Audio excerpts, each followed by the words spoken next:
Okay, so we move to the first content, which is al-ijtihad la yakut bimithli. Before we move, get to know more about this method, we have to know what is ijtihad. So, ijtihad in language is deployed ability. In terminology, ijtihad is considered to be an intellectual effort that require deep knowledge of Islamic sources, language, legal principle and precedent. Those who are engaged in ijtihad are known as mujtahid and are recognized for their expertise in Islamic jurisprudence. So what is al-ijtihad la yakun bimithli? This approach generally hold that an ijtihad from a different mujtahid or the same mujtahid is not invalid, and ijtihad from a different mujtahid. Even if a second ijtihad is issued with a better reasoning, the first and earlier verdict remain in effect. But going forward, this second ijtihad law will be relevant. This implies that the first ijtihad is no longer valid once there is a second one. Since the problem in each one might vary or alter, there are exceptions to this rule. So next is the evidence from the Sunnah. The first is related by Amir bin Rabah from his father, who said, "When we were travelling with the Messenger of Allah, the weather was hazy and it was hard for us to distinguish the direction of the Qibla. So we continued to pray. We informed the Prophet of Allah, peace and blessing be upon him, after realizing that we had not prayed toward the direction of Qibla." The second story was related by Atta bin Jabir, who claimed that as they were travelling with the Prophet Allah, the weather suddenly became cloudy. At that time, we dispute about the direction of Qibla. Therefore, we all pray confidently in that direction. We discovered that our prayer were not heading in the direction of Qibla when the weather cleared up once again and we could see the position of the right of the Qibla when we see the sun. We informed the Prophet of Allah and he said, "The prayers of each of you have been accepted by Allah." The information to hadith make it clear that the companion prayed on a cloudy day when the sun was not visible and quarreled among themselves about which way to face the Qibla.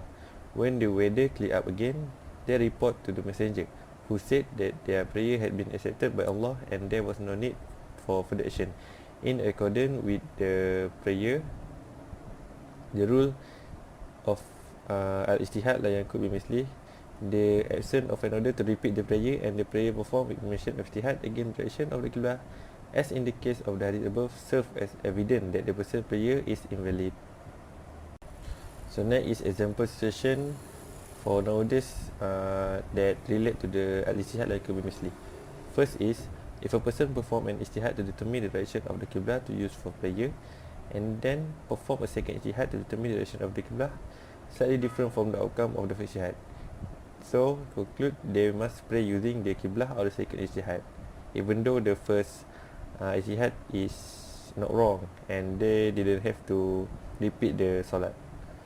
Second is, even though the second ijtihad argument is stronger, if a judge plans based on ijtihad in one case and change it in another, the decision made based on ijtihad in the first cannot be overturned. This is found on the general principle that the later ijtihad does not render the earlier ijtihad invalid.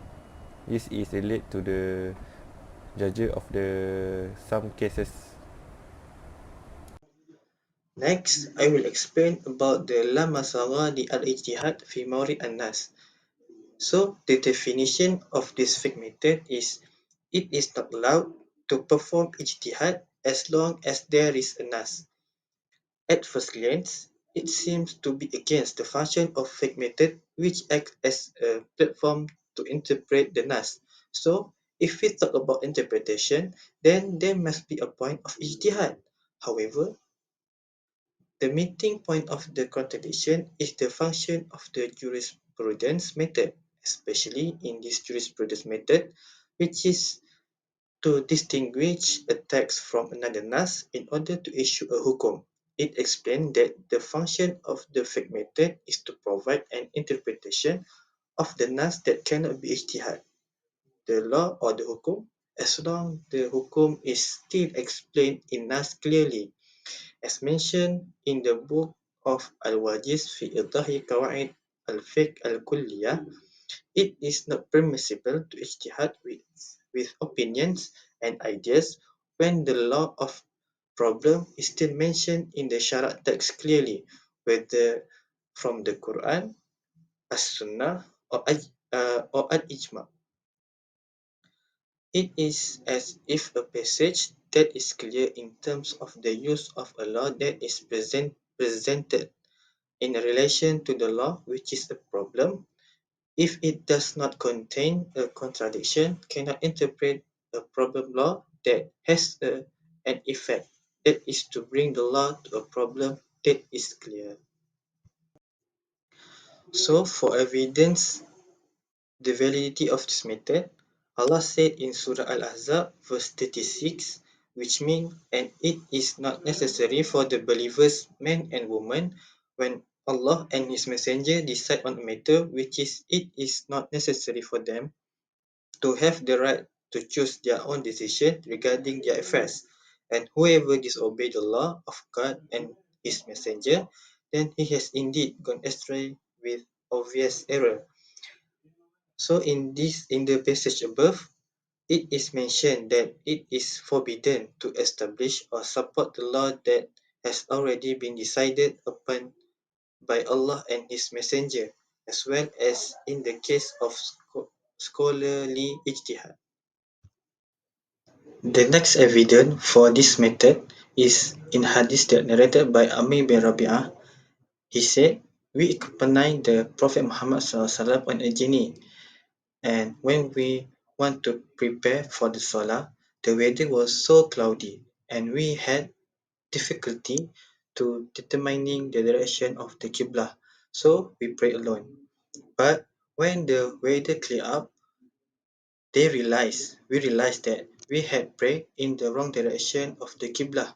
So we told about this to Prophet Muhammad SAW, they said. And then Prophet Muhammad SAW said the verse was revealed in Surah Al-Baqarah, verse 115, which means, and to Allah belong the east and the west, wherever your face there is the face of Allah. Indeed, Allah is all-wise, all-knowing. Sadaqallahul Azim. So, in what we get from this hadith, before making ijtihad, the above mentioned hadith specifically instruct to prioritize the reason from the Al-Quran and As-Sunnah. This is an example of the implementation of this method. For example, if a mujtahid makes an ijtihad and says that a wife who is divorced from her husband requires her consent for the reconciliation to be valid. So the ijtihad is incorrect and forbidden because it violated the clear nas from Shara, which is from Al-Quran. Because in Al-Quran, Allah said, which means, and their husband have more right to return to them during that period.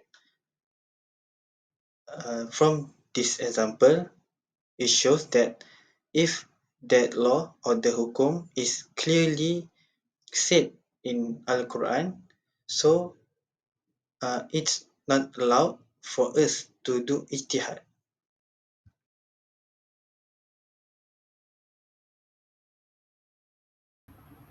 Bismillahirrahmanirrahim. Assalamualaikum warahmatullahi wabarakatuh. My name is Muhammad Azmail bin Suhaimi. Okay, now we go to Al-Qa'idah Al-Aslu Baqa Ma Kana Ala Makana. Means that Qa'idah, the internal origin of something is according to what was before. This means Qa'idah Al-Aslu Baqa Ma Kana Ala Makana. They have two types. Number one, al-istishab, and number two, al-istishab al-asli. What's mean al-istishab? Al-istishab mean according to the law that has been established in the past until there is another law that changed, uh, used by usul scholar. This is istishab. And it is istishab al-asli. The strongest law is considered fixed. Yes, stronger law. And remind something that happened in the past according to fixed or said in the past. This is hab al asli. Okay, now to we understand more about al qaida al asl maqa makana al makana, I will share with you all example to this qaida. Okay, example number one: a husband leave the house and leave his wife for a long time and goes not know where she has gone. Okay, the law, the wife cannot marry because the husband does not divorce. Al aslu, husband not divorce him, divorce she, uh, and we don't know a husband life or no.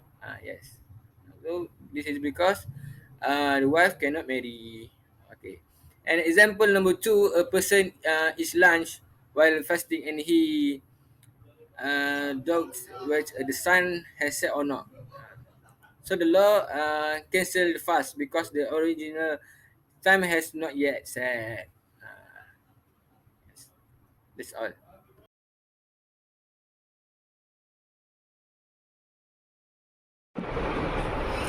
And now let's take a look to the next method, al-aslu fil ashya al-ibaha. But before that, let's take a look at the meaning of those of three words. The first one is al-aslu, means a base of something, or something that being an imputation to the existence of another thing. The second one is al-ashya, something that exists, or everything or act that has been created by Allah subhanahu wa ta'ala, either can be seen by our naked eyes or not, physical or abstract. While the third one is al-ibaha, means the allowance, or something that is given choices from Allah subhanahu wa ta'ala, either to do or to not do it, and it doesn't lead to any reward or sin. So, al-aslu fil ashya al-ibaha, or the basic rules regarding all of customary acts, is one of lawfulness, means everything or act that has been created by Allah subhanahu wa ta'ala is halal and not prohibited to use or to do until there is evidence that warrants a removal from that position. This maxims is based on a general reading of the relevant evidences in the Quran and Hadith.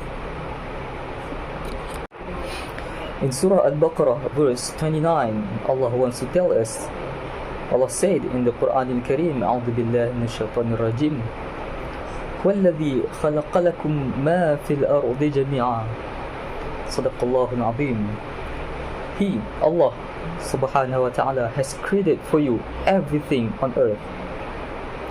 In this verse, Allah wants to tell us about His granting for all human by creating everything that we can see, we can use, and we can feel on earth. And one of His biggest grantings for all of humanity is al-ibaha, the approval to enjoy His creations. In Surah Al-A'raf, verse 32, Allah subhanahu wa ta'ala said, قُلْ مَنْ حَرَّمَ زِينَةَ اللَّهِ الَّتِي أَخْرَجَ لِعِبَادِهِ وَالطَّيِّبَاتِ مِنَ الرِّزْقِ صدق الله العظيم.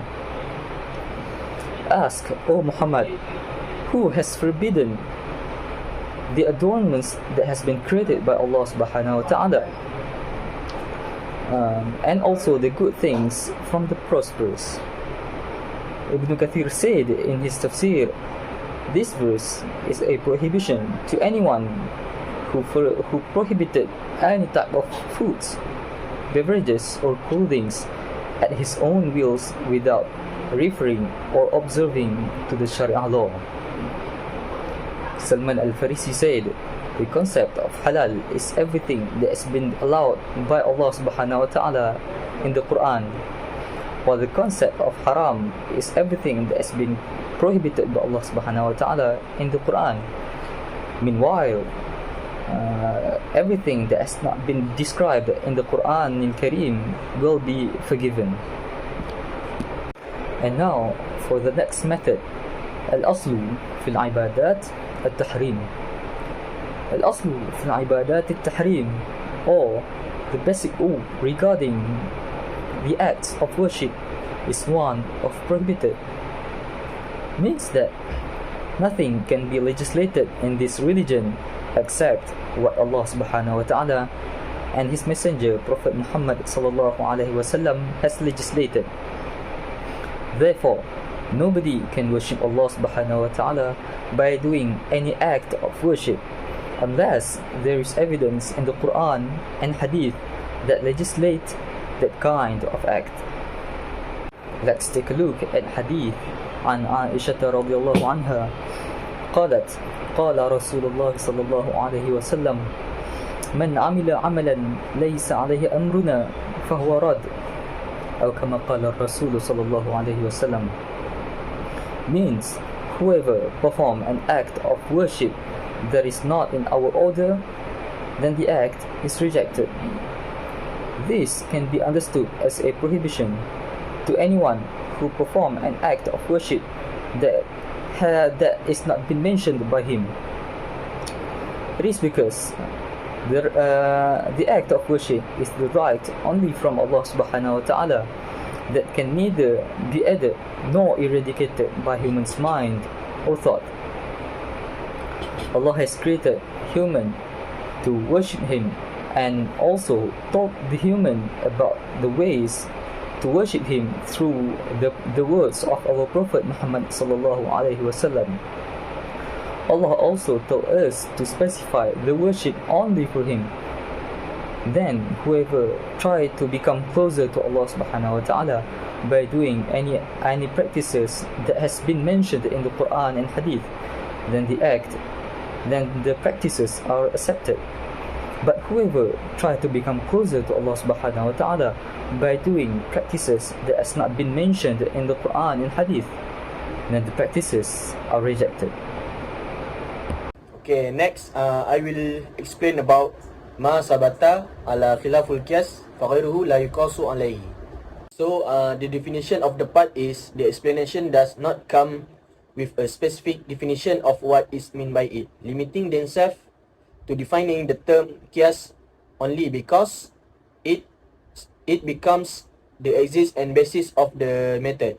As for the purpose of the entire method, it is explained through the practical application and branch of fiqh that appears on the method. Method by defining measurement as proof of determination for the branch as the original method based on the existence of a causal similarity between what is measured and what is measured on it, or in other words, between qiyas and similar to it. Okay, so this is scholars on the law of the qiyas. So first opinion, all scholars from Hanafi, Maliki, Hanbali and Shafi'i said allow the qiyas. And second opinion, some scholars of Hanafi and Maliki said prohibited the qiyas. And third opinion, some scholars said allowing qiyas with a condition which is depends on the person who knows the illah. For example, akad istisna. Akad istisna do not have similar illah with another contract. So akad istisna cannot be a qiyas with another contract because not have similar illah. In conclusion, the method that have been discussed above are method that can be used in determining a law. So this proves that Islam is a simple religion and the existing laws are always appropriate according to the times.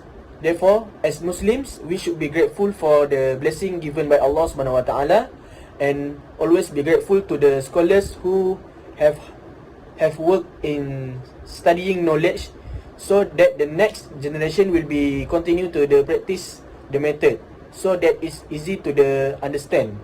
So that is all from our by group. So thank you.